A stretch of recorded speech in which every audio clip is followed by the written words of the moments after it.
Hello viewers, আসসালামু আলাইকুম। আজকের ভিডিওতে আপনাদেরকে দেখিয়ে দিব যে কোনো ভিডিওর ওয়াটারমার্ক আপনারা এক ক্লিকে রিমুভ করে ফেলতে পারবেন। তো কিভাবে রিমুভ করবেন চলুন তাহলে কথা না বাড়িয়ে ভিডিওটি শুরু করা যাক। এর জন্য আপনাদেরকে একটি অ্যাপ্লিকেশন প্রয়োজন হবে। আপনাদের প্লে স্টোরটি ওপেন করে নেবেন।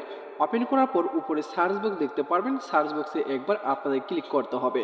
ক্লিক করার পর এখানে আপনাদের লিখতে হবে WIN কে লিখে সার্চ করবেন। সার্চ করার সাথে সাথে এরকম একটা অ্যাপ্লিকেশন চলে আসবে। এই অ্যাপ্লিকেশনটি আপনারা ইনস্টল করবেন। ইনস্টল করা হয়ে গেলে আপনারা ওপেন করে নেবেন। ওপেন করার সাথে সাথে ঠিক এরকম একটা ইন্টারফেস আপনাদের সামনে শো করবে। এখানে আপনারা দেখতে পারবেন উপরে স্টার্ট নামে একটি অপশন রয়েছে। এই অপশনটির ওপরে জাস্ট একবার আপনাদেরকে ক্লিক করে দিতে হবে।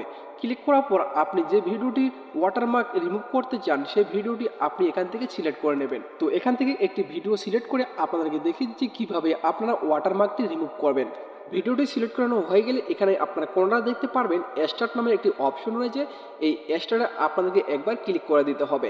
ক্লিক করে দেওয়ার সাথে সাথে আপনারা কি করবেন, আপনার ভিডিওর লেয়ারের উপরে জাস্ট একবার ক্লিক করে দেবেন। ভিডিও লেয়ারের উপরে ক্লিক করে দেওয়ার পর আপনারা দেখতে পারবেন নিচে অনেকগুলো কিন্তু ক্যাটাগরি রয়েছে। এই ক্যাটাগরির মধ্যে থেকে আপনাদেরকে একটি সেটিং বের করতে হবে।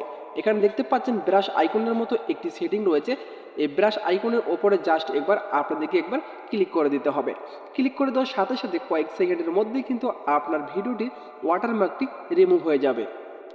তো দেখতেই পাচ্ছেন ওয়াটারমার্কটি কিন্তু আপনার এখানে রিমুভ হয়ে গেল শুধুমাত্র 2 থেকে 3 সেকেন্ডের মধ্যে। এভাবে আপনারা যে কোনো ভিডিওর ওয়াটারমার্ক এক ক্লিকে রিমুভ করে ফেলতে পারবেন। তো মূলত এই ছিল আজকের ভিডিও। ভিডিওটি যদি আপনাদের ভালো লেগে থাকে অবশ্যই পাশে থাকবেন। আবারও দেখাবেন নতুন একটা ভিডিও নিয়ে। এতক্ষণ সাথে থাকার জন্য ধন্যবাদ।